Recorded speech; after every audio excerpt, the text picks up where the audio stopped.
What's up guys, this is a Tekken 7 Green Ranks walkthrough and it's going to be pretty straightforward and simple. I'm just going to grab a bunch of characters and I'm going to rank them up through the Green Ranks. I'm going to analyze and commentate the matches as I do so. I have about 2 to 4 characters in mind, but if you guys have characters you want me to use, put them in the comments, and based on popularity I will probably add more characters. Now I'm going to try to be a little bit different with mine. In my experience, my personal experience, when I watch Green Rank walkthroughs, they were very helpful, they're very informative, but a lot of times I would see whoever I was watching do techniques that I was not able to do, and it didn't give me as much confidence as it probably should have at the time, meaning that they were breaking every throw that their opponent was doing on them. They were backdash canceling, things like that, and these were things I was not able to do probably until I hit the orange ranks, honestly. And it just left a bad mark for me, and everybody's different, but for me, because of that, I'm not going to do these techniques. Those are the two really that stand out to me, meaning I'm not going to do any backdash canceling. When I break throws, I'm only going to mash the one button. That's the only thing I did when I was in the Green Ranks. I couldn't even recognize arm animations at the time. The other thing I'm going to do that hopefully will be helpful to you guys is I'm going to do a recap of some gimmicks that I may come across, even if it's gimmicks that I'm using, and I'll put that at the end of the video or in its own video. And gimmicks are a part of the game, guys. Honestly, you have to learn how to deal with them. If you're going to use gimmicks, be aware of the weaknesses of your gimmicks, and more importantly, be able to win without gimmicks, because if you play a good player that's knowledgeable of your character and you're used to winning with gimmicks, chances are it's not going to work. So if you want to use gimmicks, that's fine. Just be aware of the weaknesses and more importantly, be able to win without them. And if you guys like these guides, then let me know and I will make we'll probably move on and do the yellow ranks. And if that's good, then we'll do the orange ranks and so on and so forth.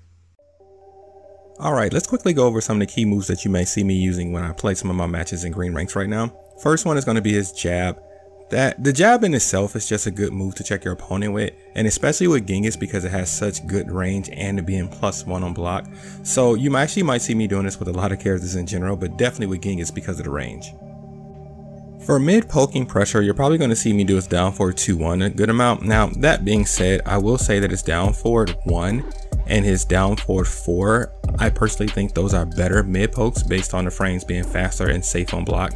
But I like to kind of play with my opponent, like mind games and things like that. So I'll do his down forward 2-1 because sometimes my opponent may not attack back because they have to worry about the extension of the string, as well as the fact that you can actually delay the string a good amount. Now this is not a natural combo. It is a natural combo on counter hit, and it is -13 on block. So definitely be aware of that. Be aware of the weaknesses of the moves that you guys like to use. I like down forward 4 1+2 because it is plus on block and it forces crouch. Keep in mind there is a gap in this string. If your opponent blocks the first attack, they can interrupt the second attack with the 𝐖/11 move or faster. So if you notice them doing that, then just throw out down forward 4 from time to time and then mix it up. As I said just before, down forward 4 actually is a good mid poke on its own. This is not a natural combo. It is a natural counter hit combo though. Down back 2 is a core low poke I like to use with him. Now, it's not a great low poke in my opinion, but it's fast enough that with proper pressure, proper mix-up pressure and poking pressure, a lot of people will not be able to react to this. It does tech crouch, meaning that it will crush highs. It's not safe on block. If you land it on counter hit, you can get a counter hit follow-up, and it does get some decent plus frames on hit, so it's okay. Down 3 is the next low poke I like to use a good amount. It comes out at I-16, so this is not reactable at all. It's not plus on hit, it's -1 on hit, which is still pretty decent. It's unsafe on block, not as bad as down back 2. It has a follow-up down 3-2, which adds some mental frames there, and that is also unsafe on block, but it does force crouch. So again, not too bad. It's not a natural combo, but it is a natural counter hit combo. You're gonna see me using his while running 2 to set up frame traps because this is +7 on block, so really good plus frames on block.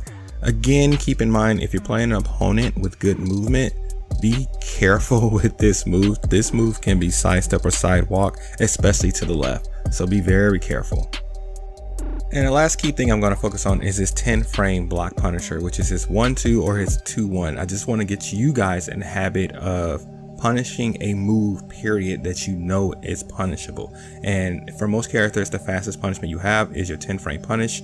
Of course, if a move is -15 and you're using your 10 frame punish, you should be using your 15 frame punish if you have it, and typically you launch the character. But right now, just want to open you guys' minds to being in the habit of just punishment in general.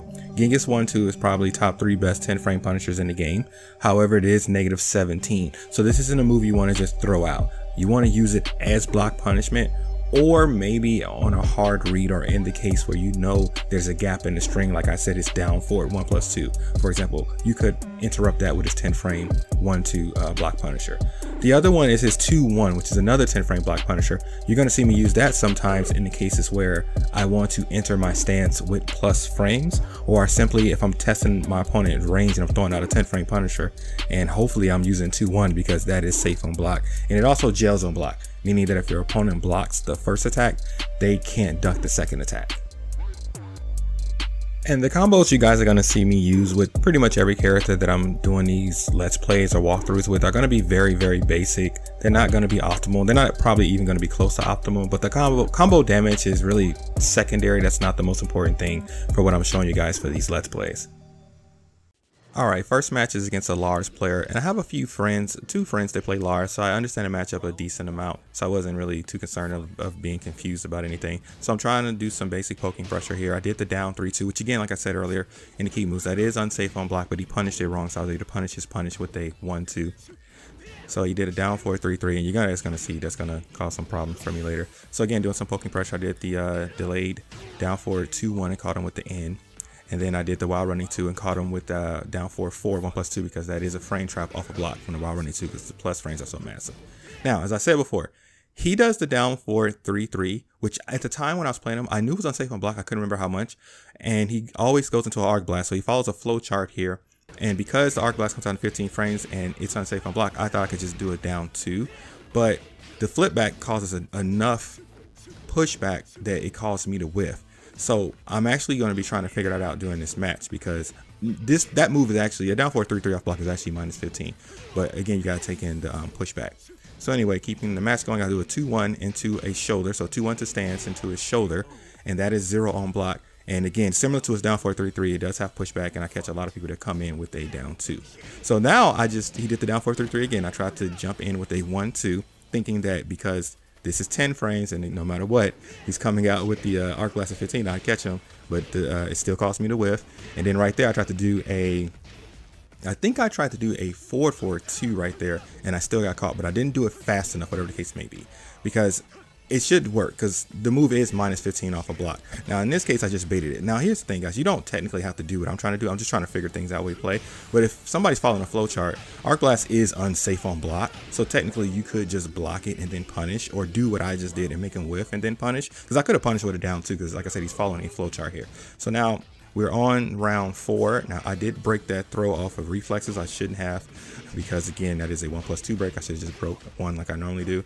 So now we're trying to space each other out. I'm blocking his stance mix up. He's doing his 50-50s. Now right there, I finally caught his down 4-3-3 with the 4-4-2. And I was very happy with that. I was like, okay, so that should work now. I am going to do the recap on that, guys, because I'm very curious. Now I did the 4-2-1-1, and I caught him with the end of the last hit, and then ended with a shoulder charge to win the match. All right, next match is against a Jin player, and I actually thought he was pretty decent. I thought he did pretty well, especially being in the lower ranks. And that makes me wonder about something I think Main Man said a while ago when he said if you play like a character like Jin or 𝐂𝐍𝐍 or Brian, that it will take you longer to like start to win more, but you would develop better fundamentals. And I gotta say, in season 1, this is just my experience, it was much harder to hit Warrior with 𝐂𝐍𝐍 and Jin than it was for me to hit Vanquisher, honestly, with Josie and Miguel. And it wasn't easy for me to hit Vanquisher, but that's just my experience. All right, so we start off and I land a low poke right here. I do 2-1 into his Golem 1. Now, the reason I'm choosing to do that versus the Golem 2 that you saw me doing against Lars is because these are, at least I look at a lot of people in the green ranks as being a little bit of, newer Tekken players. And Jin has a lot of I-10 starter strings, which all start high. And like the 1-2-3 and a 1-2-4, that's easy to commit to memory. And they're actually quality strings if you use them properly. But since they all start with highs, my instinct was he's probably going to do a high attack right there. And Golem actually crushes highs. So I went for the Golem 1 to try to get a launcher there. That's something to keep in mind if you have some pretty good fast 10 frame strings or something like that, and you play playing a character that actually has high crush evasive properties. Just remember that. Now he did another 10 frame string into his down 3-4. Now the match is over, but just so you guys know, you saw me block it because that's a very common move that people do in the lower ranks. That's not a natural combo. So anyway, we're on round 2, and I do his wild running 2 into the down frame trap, down 4-4, 1+2, and this guy actually didn't get hit by it. You know, he's very patient, which I thought was pretty cool. So I did 2-1 into stance there, and I tried to actually get the Golem 2 for a wall bounce, but again, he's patient, he's blocking. So now I'm just doing down 4-1. I don't know why I threw out that 1+2, that 1-1-2 right there. That, in my opinion, actually probably wasn't a good thing. It was probably a hard to read. I don't remember, but that's -17. I should be using it as a block punish or just doing 2-1. So now I did 2-1 into his Golem throw. Again, that is a 1+2 break. There is no mix up there, so keep that in mind, that when he does the Golem throw, it's a 1+2 break. So now I'm just back spacing here, just spacing him out and making him whiff. And there he just ran into my down 2, and I just finished the match. But I thought this guy was a pretty solid player overall. Alright, next match is against a 𝐂𝐍𝐍 player, and just an FYI, I'll typically do 3 to 5 matches. I'll try to probably do roughly 4 when I actually do these videos. I try to pick matches that are informative, but honestly my top priority is picking matches that aren't laggy, because I have a lot of laggy matches. I'm wired, so I'll be really happy when they update the netcode. So into round 1, he does a down 4-2, and I punish that with a 1-2. A lot of 𝐂𝐍𝐍 players start off with a down 4-2. It's a 14 frame homing counter hit launcher. Now I did the wild running 2 into the down 4-4 1+2 frame trap there. He blocked it, which was patient, but he did a twin pistons, then I punished him. So I thought he was going to finish there, but he didn't. Now, I swear I always get caught with the last hit of that move the very first time a 𝐂𝐍𝐍 player does it. It's like I remember after that, but I always forget before that. It's kind of weird. So anyway, 2-1 into the Golem 2, and I caught him right there because I saw him ducking. Now, I think in my brain at this point, because I'm starting to think, does he like to duck a decent amount? So I do the down back 2, and then I did a down 2, basically trying to read in the duck. I should probably space that out and be more careful though, because that is unsafe. Now I caught him with a 4-4-2, and then right there into a wild running 2.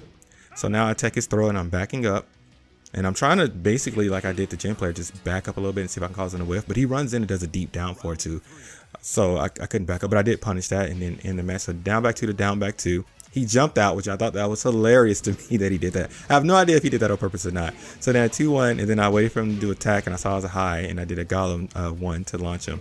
Now I did the Golem 2, I did 2-1 to Golem right there, and I jumped back to try to kind of like bait a whiff, but he didn't do anything. So pretty kudos to him. So now again, you see me just backing up, trying to catch him with the move coming in. I was waiting to see if it was a whiff, but I just did it down 2. I saw him running in, and it actually caught him. So I thought he did a pretty good job for the most part. But anyway, on to the next match. Last match is against a Katarina player. Now I can count on one hand, honestly, how many times I've seen a Katarina in the past 8 months. But I bet you, honestly, a lot of people feel the same way about Gigas that I'm playing them. Gigas is not popular online at all. Her lows have some really good range. Now you're gonna see me trying to toss out his 4-2 a little bit more, which is a high safe move. And I just broke her throw, but I'm trying to space out a little bit with that 4-2. So I did the wild running 2 into the down forward 4, 1+2, and caught her with the frame trap like you see me do on a lot of people. Now she caught me with this throw. Now here I'm trying to get up, do my 2-1 into the Golem 1+2 throw, or just, yeah, well, it's just 1+2, but that is a 1+2 break. Just keep that in mind every time you play games. If you see him in Golem, it's 1+2 break. Now she just ran up and threw me here, so I was like, all right, she's just being aggressive. And then I tried to get up, and I got caught with a power crush. Now I blocked that snake edge, but I didn't launch it, which really sucked because I couldn't remember what Gigas' launcher was. I was like, dang, what is this launcher? So then right here, I'm getting caught with some little funny move that looks like it has evasive properties. Don't know what that is. And I take that throw right there, and I'm backing up, trying to see if I can make her whiff. But I feel like her moves have decent range. Now here I got up, and I tried to throw out an attack, and I shouldn't have because I was in a bad position. So hopefully we learn from that. All right, so here she catches me with her hop kick, which is just, I don't know if it's the best hop kick in the game, but I swear it's an amazing hop kick. And right here, I got caught with the hop kick quite a few times, and if I'm being honest, I could have sworn I woke up and pressed back, but I still got caught. So I probably didn't. I probably tried to do a kick and didn't realize it. So I'm a little tilted and annoyed right now. And when you're tilted and annoyed, you don't play effective Tekken. So I'm getting caught with a lot of the same things. So I think in my brain, I'm trying to regroup, like, all right, you got to calm down, just focus. So anyway, that's a couple down back 2s right there. She does a throw, and I break the throw. I take the throw, and I was waiting for her to do the power crush, and she did it twice. But I didn't actually whiff punish her well enough, but I still caught her with a down 2 in the end and finished it with the combo right there. But I was waiting for that power crush, but she has decent range. And now there I was waiting for the hop kick. I was like, she's probably gonna start the hop kick, and I interrupted with the jab. I honestly, I know she can keep throwing out attacks, but when she did that, I wasn't sure if I could interrupt, but I assumed it was -13 like most hopkicks. So I did the wild running 2 into the down forward 4 frame trap, but she didn't get caught the whole string because she wasn't on counter hit. And then I did the 2-1 into Golem 2, which is the shoulder that's 0 on block, and with the space, and caught her with the kind of flow chart you saw me do with the down 2 into the combo and ended the match. And that brings my first green rank walkthrough video to an end. I hope you guys enjoyed it. If you like the content, please like and subscribe. As always, I always appreciate you guys' support. I will be making a follow-up recap video to go over some of the gimmicks that I dealt with, probably even some of the gimmicks that you saw me doing. This is Acid Light. You guys take care.